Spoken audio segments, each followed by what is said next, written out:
On today's episode of Locked On Mariners, it's easy to feel deflated after a weekend like Seattle just had, but does that erase the good vibes the team built heading into the second half? I'm going to tell you a very simple reason why not. Plus, Colby and I are going to look at a team that could surprisingly sell at the deadline and has plenty of interesting fits for the Seattle Mariners. All that and more coming right up. Colby, hit it. You are Locked On Mariners, your daily Seattle Mariners podcast. Part of the Locked On Podcast Network, your team every day. What's up, everyone? Welcome to the Locked On Mariners podcast, brought to you by Blue Nile. Make your moment sparkle with jewelry from BlueNile.com. And going on now is the Blue Nile anniversary sale. Save up to 40% on classic fine jewelry pieces and 25% on engagement ring settings. Shop stress-free and find your forever piece. Go to BlueNile.com today. It is Monday, July 25th, 2022. And thank you so much for making us your first listen of the day. We are free and available on all platforms with new episodes every Monday through Friday. I am your host, Titan Gonzalez, joined as always by my co-host, Colby Patnode. We cover the Mariners over at InsideTheMariners.com for Fan Nation over on the Sports Illustrated Network. Be sure to follow the show on Twitter at LO_Mariners. Follow Inside the Mariners at Inside Mariners. You can follow me at Dane Gonzalez, that's DaneGnzlz, and Colby at CPAT11, that's CPAT11. Be sure to also check out our Patreon over at patreon.com/Control the Zone. We post 2 additional podcasts on there every single week. Again, that is patreon.com/Control the Zone. And if this is your first time joining us here on the Locked On Mariners podcast, welcome to the show. If you like what you hear, give us a follow or subscribe wherever you're listening to this. And if you're watching us on YouTube, hit the subscribe button, turn on the notification bell, and give this video a thumbs up. We greatly appreciate it. So, it was a rough weekend for the Seattle Mariners, to say the least. Let's just get that out of the way. We were riding quite the high for a few weeks there, and now kind of feels like that has fallen apart over the last 3 or so days. But I'm going to tell you why that is actually not the case in just a moment. We're also going to be telling you if Mariner fans should be upset with Julio Rodriguez over how he has apparently handled this situation with his wrist. And later on, we're going to look at the Boston Red Sox, who are just falling down the wildcard standings right now. They've performed horribly against the AL East, and they're starting to look a little bit like sellers. There was also even a report that said that they might be sellers at the deadline. So we're going to look at them. We're going to look through their roster and see if there's anyone on that roster who fits for the Mariners at the deadline. But Colby, coming out of this weekend, it's a really tough team that you faced. You ran into one of the best teams in all of baseball in the Houston Astros, and they ran through you. And plus, you didn't have one of your best players in Julio Rodriguez for all 3 of those games. Just how are you feeling coming out of the weekend? Fine. Relatively, it's something we talked about on Friday. You might lose 2 or 3 of these games. It's totally possible. And you kind of look at it. It was kind of weird that they had lined up Marco against Urquidy. You kind of understand why they did, because Gilbert versus Verlander is a better matchup than Marco versus Verlander. And obviously Ray versus Valdez is better than Marco. And Ray just didn't have it.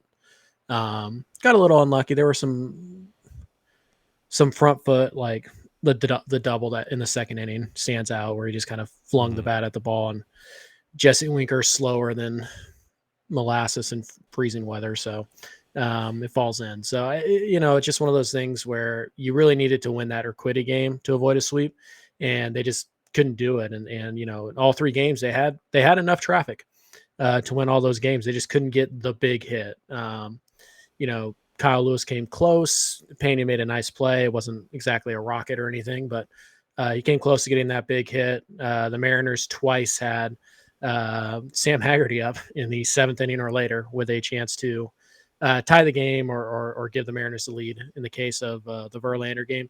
And, Sam Haggerty, not a great hitter, not a guy you want up in those situations against really good pitching. And unfortunately, the results followed. So, just kind of a tough one. Robbie Ray had his first, blow up start in like 6 weeks. So it's just unfortunate, the way it worked out. And yet in all those games, the Mariners, they had a shot. It wasn't a great one, but they did have a shot to either tie or win the game late. They just couldn't figure out how to do it. And so, you look at the Astros, they're a better team on paper. They're a better team statistically. I'm just look at the standings. So it's really not all that surprising. The important thing is what they do next year. They get 3 against the Rangers, who, are, as we know, are scrappy, and they do have to face Dane Dunning and John Gray this time around. So not the easiest matchup for the Mariners. So it's going to be really important for them to kind of stop the bleeding, so to speak, get back on a little bit of a run here and find a way to take a series that you should take at home against a fading Rangers team. So does getting swept kill the vibes? To me, no. Unequivocally, no. As I said earlier, the Astros are an absolute buzzsaw. They're one of the best teams in baseball. They have all-stars on all-stars on all-stars, both on the pitching and on the offensive fronts. They're really good. And you went into that series at less than full strength. Well, it seemed like you were going to be at full strength until about 2 minutes before first pitch, and then that all kind of started to fall apart, and then Jesse Winker gets hurt in yesterday's game as well. We'll see how that goes. Didn't seem like it was too serious of a thing after the game, but we'll see if he's going to be able to be in the lineup tonight. But you ran into one of the best teams in baseball. And plus they were also kind of riding the high of already playing a couple games coming out of the break against the Yankees. They took both of those in a doubleheader. They're just really hot right now. They're just playing great baseball, and it was bound to happen. You were bound to lose a game. For sure. You had 69 left coming out of the break. You got 66 left. You were bound to, drop 3, 4, 5 in a row at some point. It's just going to happen. That's the way that baseball goes. This doesn't change anything for me. This doesn't at all. We know that the Mariners, as currently constructed, are still an inferior team to teams like the Yankees, the Astros, etc. But they can get a lot better in the coming weeks. Now, are they going to get better than the Astros, the Yankees, etc.? No. They're not, but I think they're going to put together a more formidable product that is going to be able to better compete with those teams and better be able to execute on certain mistakes that those teams make, certain openings that those teams give you to beat them. Because right now the Mariners they didn't have the perfect recipe to take advantage of that in this series. I think wholeheartedly though, by the August 2nd trade deadline, they're going to have those pieces in place that better helps them in situations like that. So I think it's just kind of a matter of circumstance right now, how this happened. You come out of the break, guys are a little bit banged up still, and you run into a really good team, and that's it. And look, after all of this, you're still 2 games ahead of the 4th place team in the wildcard standings right now. So you're still in a very, very good spot. This sweep, while you had an opening to add some more games to your record and to your wild card standing right now, at the end of the day you didn't lose anything out of this series though. Right. Maybe lost some momentum, but momentum's only as good as the next day's starter, and Marco didn't give you a chance to win on Friday, so momentum over. But yeah, it's one of those things where it'll happen. But like you said, they're still in a playoff position at the season end today. I believe they would be heading to Minnesota. Does that sound right? So yeah, they'd still be in the playoffs at the season ended today. They still have one of the easiest schedules for the rest of the year of any of the other contenders. And we talked about this heading into the break. It's one of those things where you kind of have to survive the next 20 games because you get the Astros for 7 and the Yankees for 6. So 13 of your next 20 are against, the 2 best teams in the American League. You got to survive. And what does surviving look like? I mean, to me, if you can go 10-10, then you're in a good spot. And well, unfortunately now they got to go 10-7 in the next 17, but they've done it before. And it really, if they go 8-12, 9-11, something like that, they should be fine because again, they're still going to get the White Sox. They're still going to get Cleveland. They're still going to get Detroit. They're still going to get Kansas City. So Still going to get the A's a lot. Still got a lot of series against bad teams that you should beat. Right. And so, and again, it's not like, it feels almost like the teams have finally like separated where like, it feels like for the 6 American League playoff spots, there are really 7 teams competing for it. And the other 8 they're out more or less. So the Mariners are still in a good spot. They have a little bit of a buffer. That's the beauty of the 14-game win streak. You create that buffer. But they do need to turn it around pretty quick here. The last thing you want is to, be losers of 5 of 6 coming out of the break. And then you have to go to Houston for 4 games. That's not a formula that's going to work out well for anybody. So find a way to win a series here. 500 here. Yeah. Find a way to win a series against Texas. See if you can salvage a game or 2 against Houston before you head to New York. Yep. And then, we'll see what Jerry DiPoto and the front office have cooking up. Trade market's starting to heat up a little bit. We had the Daniel Vogelbach trade to New York. So there is some movement going on in the market. Not a ton yet, but it has kickstarted a little bit. So there's a possibility that, hey, at any point in time here from now until August 2nd, the Mariners could add some pieces. So be on the lookout. Keep your head on a swivel, basically, if you're a Mariners fan. All right, so should fans be upset with Julio Rodriguez over his wrist injury? Because there are some folks upset with Julio Rodriguez on social media, and we want to talk about that. So we're going to get into all that in just a moment, but real quick, a reminder, this episode of Locked On Mariners is to you by Blue Nile. Whether you're ready to pop the question or you're celebrating a milestone moment, find jewelry as unique as them with the modern convenience of online shopping at BlueNile.com. Blue Nile has simple online tools that let you choose the diamond shape, size, and clarity, as well as setting style. Blue Nile's bench jewelers will then handcraft their perfect engagement ring, and each ring will be a one-of-a-kind. Looking for fine jewelry but having trouble choosing? Blue Nile has jewelry experts on hand 24/7, available via phone or chat to help you find a memorable gift at every budget. Make your moment sparkle with jewelry from BlueNile.com, and going on now is the Blue Nile Anniversary Sale. Save up to 40% on classic fine jewelry pieces and 25% on engagement ring settings. Plus, every order is insured, ships free, and arrives in discreet packaging that won't give away what's inside. Shop stress-free and find your forever piece. Go to BlueNile.com today. You're listening to Locked On Mariners. Thank you again for making us your first listen of the day, just like you do here every single day. We greatly appreciate your support. So Julio Rodriguez injured his wrist on a stolen base attempt down in Texas. He was able to stay in that game and finish that game. He went and did the home run derby and hit the second most home runs in any derby ever down in LA the very next day, and then played in the All-Star game the day after that. It seemed to be fine, and he was in uniform. He went through warm-ups, everything, before Friday night's game against the Astros, even caught the ceremonial first pitch from Mike Cameron, and then was suddenly scratched from the lineup. But then reports came out, and I even reported this on Twitter, that he was looking a little bit slow during batting practice. That's what I was told, at least. And they wanted to basically take out of precaution, take him out of the lineup, give him some treatment, and see how he would respond. Unfortunately, he was not able to respond well enough to play in the next 2 games, and Scott Service and company have said that the plan right now is not to play him until they feel that he can swing a bat at 100%. And right now, they just don't feel that he's capable of doing that.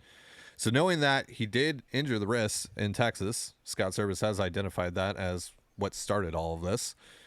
Knowing that he was ailing a little bit here, who's to blame? Is this Julio to blame for going to the Derby and pushing it a little further? Is this the team's fault for letting him go and push this further? Should fans be upset with Julio Rodriguez right now? Colby?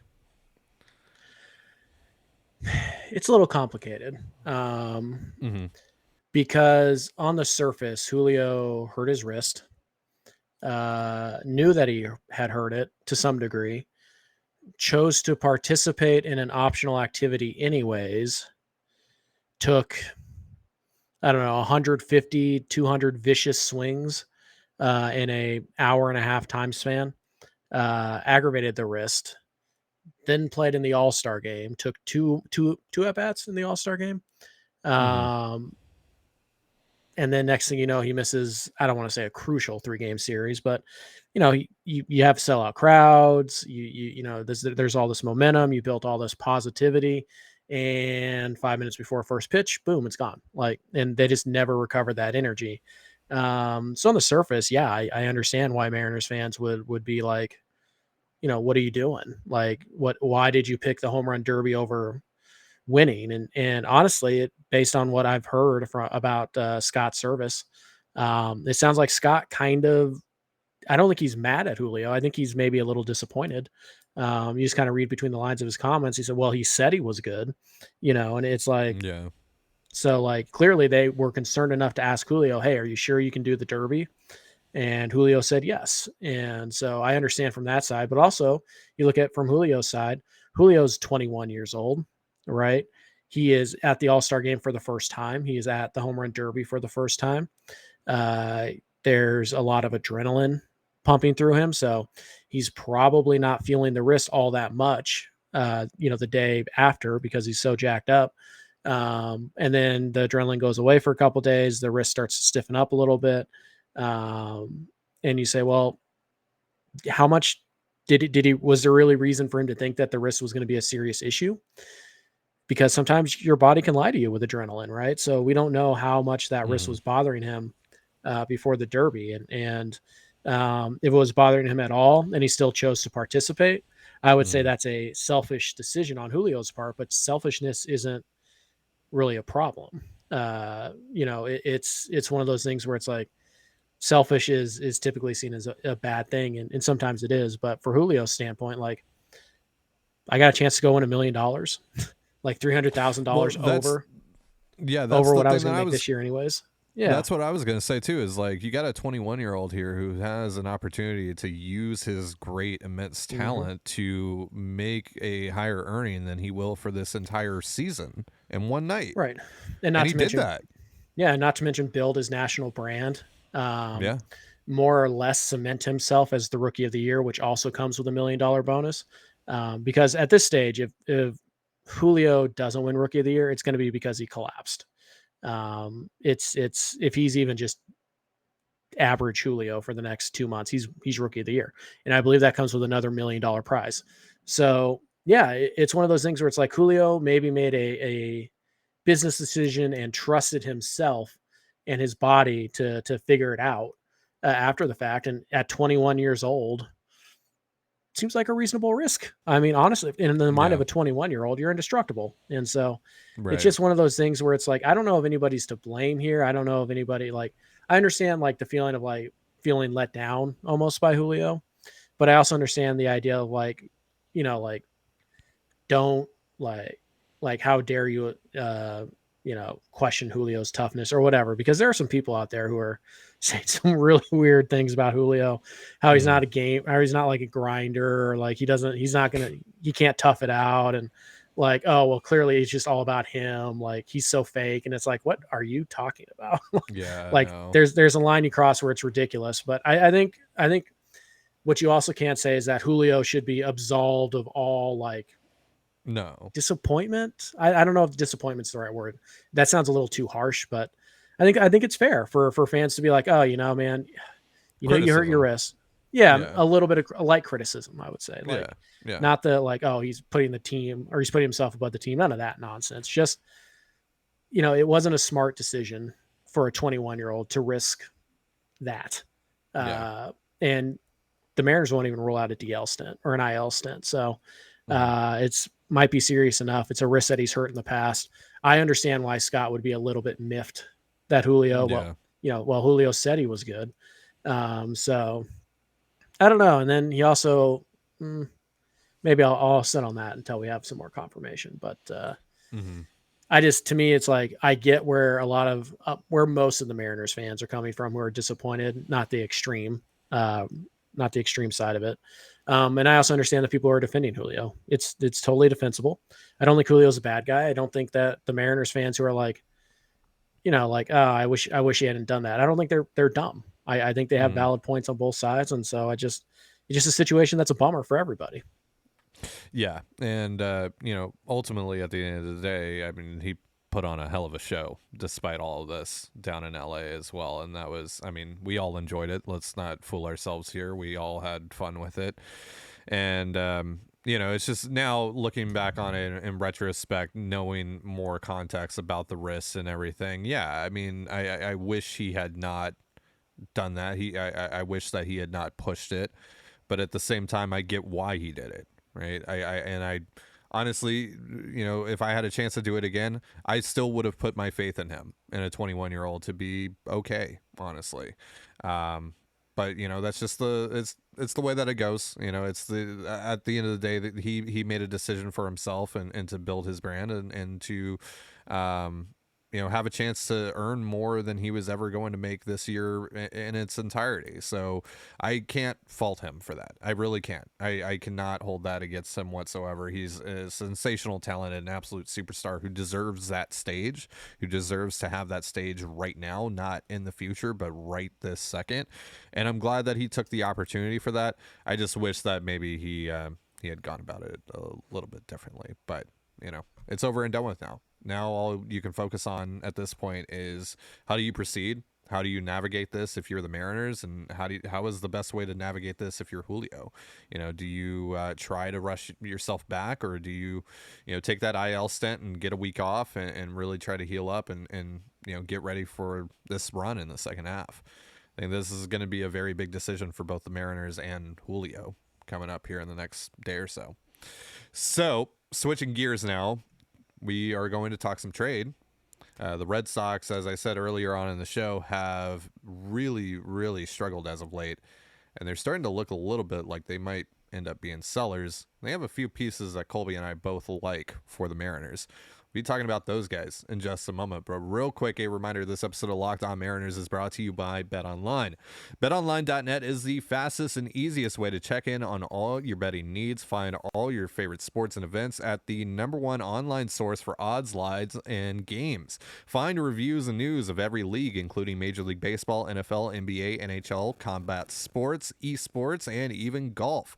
BetOnline continues to be the top online resource for all your sporting wagering information. From live in-game betting, scores, and podcasts, they have you covered. Head to BetOnline today or use your mobile device to learn more about the trends and action. BetOnline is where the game starts.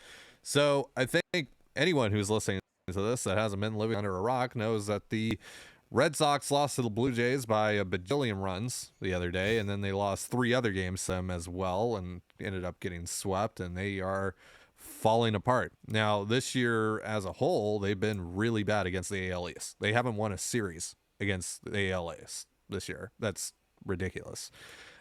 So they're starting to fall off a little bit here off of the Mariners trail for sure. And the Guardians, the White Sox, the Orioles, they've all been hanging around. They've been able to surpass them at times, or at least be able to hang around them in the standings now. So this is starting to get a little more difficult here for the Red Sox. The path is starting to blur a little bit for them to get to the postseason. It's not gone just yet. They do have time to turn things around here, but if they don't get things turned around pretty quick, and there's been reports now that they are considering potentially selling at the trade deadline, especially because a lot of their guys that they have right now set to be free agents next year, including Xander Bogaerts, who has a player option that he is almost surely going to decline and enter the free agent market. So they have a lot of decisions coming up here and a lot of players that I think the Mariners would have a lot of interest in. So who jumps off of the page for you looking at the Red Sox right now? Rafael Devers. Well, I mean, of course. Probably not. Yeah. Probably not. Alex Verdugo, who I actually think would be a great fit in Seattle, but again, probably not. So you just kind of look at like who's likely to be dealt. You have some rentals that make a lot of sense for Seattle. Mostly Nathan Eovaldi, who when he's on is legit, number 3, sometimes looks like a number 2 starter. This year he's missed some time. He hasn't been quite as sharp with his command. It's been kind of a down year for Eovaldi overall. But again, when you're looking at like, hey, this guy's a rental, so he's going to be a little bit cheaper than Montes and Castillo, and he's not quite as good as those guys. Although when Eovaldi is on, he's every bit really as good as those guys. He's really fun. He's very good. So you get maybe a little bit of a discount there. But there is some I'm projecting like, hey, we can get this guy back to where he was last year. We can get him where he's more consistently hitting his ceiling. And we have less than a month basically to do that. So there's a little bit of risk there. Kiki Hernandez, I think, makes a lot of sense. If you feel okay about his hip, it sounds like he's about to go out on a rehab assignment. But this is a guy who can play center field pretty well. He can play second base. It's not been a good year this year at the plate. He's really struggled. But just last year, he was a 4-win player and postseason hero. He's got that postseason experience. The veteran who's been there, done that type of thing that Scott Service loves to talk about. Pretty good athlete. So I think that's an interesting name. We'll talk about the fit. It's not a great one, but JD Martinez is also a rental after this year. He will be a free agent. And obviously his bat would help a lot. Would his glove? Maybe we'll talk about that in a minute. And then, some guys with a little more control. Nick Piveda has got 2 years of club control after this. He's probably a number 4 in all reality, but there is certainly upside and there's a lot of spin to like on Piveda. And then there's some relievers, Garrett Whitlock, Matt Strahm. John Schreiber. Yes, John Schreiber. So there's some guys, maybe a catcher. It's one of those. Yes, it's one of those things where there are a lot of pieces that could make sense here, but there's a reason why the Red Sox are falling off a cliff essentially, and it's because a lot of these guys we're talking about, they haven't quite lived up to expectations for one reason or another. Obviously, the Mariners should trade for Trevor Story. Clearly, that's the path here. Him and his 81 WRC plus or whatever it's at now. A few days ago, it was only at 81. He's been not good for them aside from that one series against the Mariners. Woof. Yeah, I will join you in passing. Dylan Moore is better. On Mr. Story. Wow, he said something nice about Dylan Moore again. Or is the bar just so low with Trevor Story? It's mostly Story being that bad. But okay, all right. So yeah, I mean. I want to talk about Xander Bogaerts here, though. Oh, yeah. I want to talk about Xander. Okay, I figured. Because, you only get him for 2 months. He's a great player, but how much does he actually cost you? Knowing that he's going to decline the player option. Yep, absolutely. Obviously, technically, you do have him under club control, but you really don't. It's a rental. Yeah. So how much does that cost in reality? Well, I mean, a part of this too is what do the Red Sox want to do? Are they looking for a, quick turnaround? Let's compete next year. Seems that's more than likely what they would want. Okay. Well, what do they need to have what do they need to have happen for that to happen? And you go, well, they're going to have to place Eovaldi, JD Martinez, Xander Bogaerts, Kiki Hernandez, build basically an entire bullpen from scratch. The rotation, Chris Sale can't stay healthy. He's also a child, but that's different discussion. Alex Verdugo's having a down year. Their top prospects aren't really producing like you would like. So, oh God, Jarren Duran, man, what happened? Happened? That's an excuse. The fact that he's still on your major league roster shows how broken the Boston Red Sox are. Let's be honest. That's for those that don't know. Raimel Tapia of the Blue Jays hit a routine pop fly to center field where Jarren Duran, one of the Red Sox top prospects, was standing, and he just looked at it sail over his head, then looked behind him as it landed on the ground and just walked towards it, and then turned around and just gave up. Just gave up on it. And Tapia went in for a 3-run inside the park home run. Well, that was a grand slam. Was it a grand slam? I think so. There. Yeah, so he lost it in the lights. Okay, that happens. And he's standing there looking up, and then ball lands about 20 feet behind him. He turns around, sees the ball rolling up against the fence, and he just gave up on it. Yeah, strolls. Verdugo, meanwhile, is busting it from the left field, and he's sliding in. He's trying to make a play on it, and Duran's just standing there watching the entire time. It's that dude should not be on your major league roster. Any decent major league run team is no, we can't have that. I'm sorry. Yeah. But he's leading off for the Red Sox today. So wow. If you wonder how broken the Red Sox are, there you go. So, but yeah, Xander Bogaerts, man.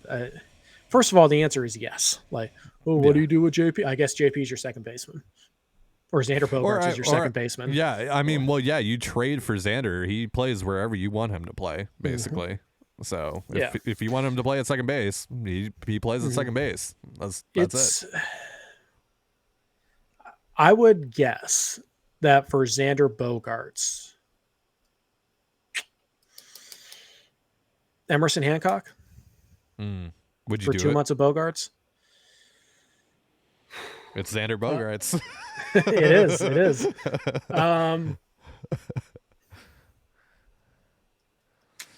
Let me ask you this: would you rather do that than trade all the stuff for Juan Soto? Yeah, absolutely. In a heart, yes, not even close. Okay. You know why? Because Xander Bogaerts at least plays up the middle. I'm getting defensive and base running value from him. Right. Well, that's a good point. Yeah, I mean, if Juan Soto was a shortstop, like I don't care. Trade George Kirby and Logan Gilbert. What do I care? He's a right fielder, not a very good one. Anyways, we're not talking about that. We had to get it in there for a quota. Of course. Our daily quota, yeah. Until August 3rd, we have to mention Juan Soto once per show. It's in our contract. I wouldn't hate it. I just don't know if I'd do it. Because it's like trading Emerson Hancock for a guy to hopefully get you 3 playoff games. I don't know. Like if I trade Hancock for like Castillo, at least I get 2 shots. You know what I mean? So True. Yeah, I wouldn't be upset. I'll say that I wouldn't be upset if they did it, but yeah, I mean, it would be pretty cool. Xander Bogaerts. I mean, hell yeah. Yeah. All right. So how could JD Martinez fit? Especially with like Mitch Haniger, Kyle Lewis, Carlos Santana, Ty France, et cetera, Jesse Winker. The only way I could see it fitting is if you are also then trading one of Lewis, Haniger, Winker, Santana. That's the thing that we're not really talking about is like, could you get something from a contender for Mitch Haniger? Like where you trade him for like a reliever or something? Yes. I think you could trade him for a starter. To be honest with you, it's kind of tough because you need like a contender who has excess pitching, but needs it. Like maybe there's one Padres. team like that. Yeah. I mean, Padres. maybe. Yeah. But like you're not getting like Musgrove or Clevenger for him, so it's like, would you trade Mitch Haniger for Blake Snell, knowing that you're going to flip, say, Starlin Aguilar and Travis Kuhn for JD Martinez? Maybe. I mean, JD's not really an outfielder; he's a DH, but he's been okay in left field. But playing left field in Fenway versus playing left field at T-Mobile, kind of different. So. I think you'd have to trade one of those guys to make it fit. But also, honestly, like if Jesse Winker's the guy that you just have to bench for a majority of the rest of the season because he's not going to produce, so be it. Like we're at that time, and it's we love Jesse. He's a great player, and he's looked like he was starting to turn things around. He's been pretty bad since the suspension, more or less. He's working on some new things that we haven't really seen the results of yet.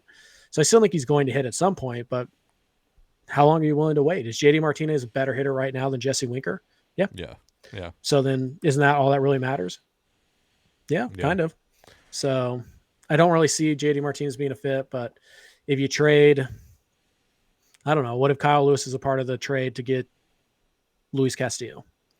It's like, oh, now I just have to rotate Santana and Haniger and JD Martinez through the DH. I could figure that out. So we'll see. I just don't think it's likely. I think of all the guys we kind of touched on today, Evaldi is the best fit. And of course, your boy, Nick Piveda. Yeah. Still holding on to that dream.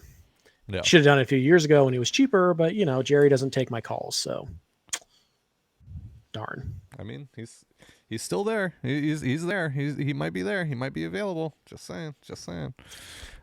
Nick Piveda would look pretty good in a Mariners uniform. I'm just going to put that out there. All right. Well, that's going to do it for our show. Thank you so much for joining us here on the Locked On Mariners podcast. For Colby Patnode, I'm Ty Gonzalez. Be sure to give us a follow on Twitter at @LO_Mariners. You can follow Inside the Mariners at Inside Mariners. You can follow me at Dane Gonzalez. That's DaneGnzlz. And Colby at CPat11. That's CPAT11. 1. You can also find all that stuff in the description of this episode, whether you're watching or listening to it. Thank you again for making us your first listen of the day, just like you do here every single day. Now make your second listen of the day the Locked On MLB podcast. MLB expert Paul Francis Sullivan brings humor, passion, and unique perspective on every team and the biggest stories around the league. Follow the #1 daily league-wide podcast, Locked On MLB, on the Odyssey app, YouTube, and wherever you get your podcasts, just like us. And with that, have yourself a beautiful baseball day, and we'll see you tomorrow. Go M's. Peace.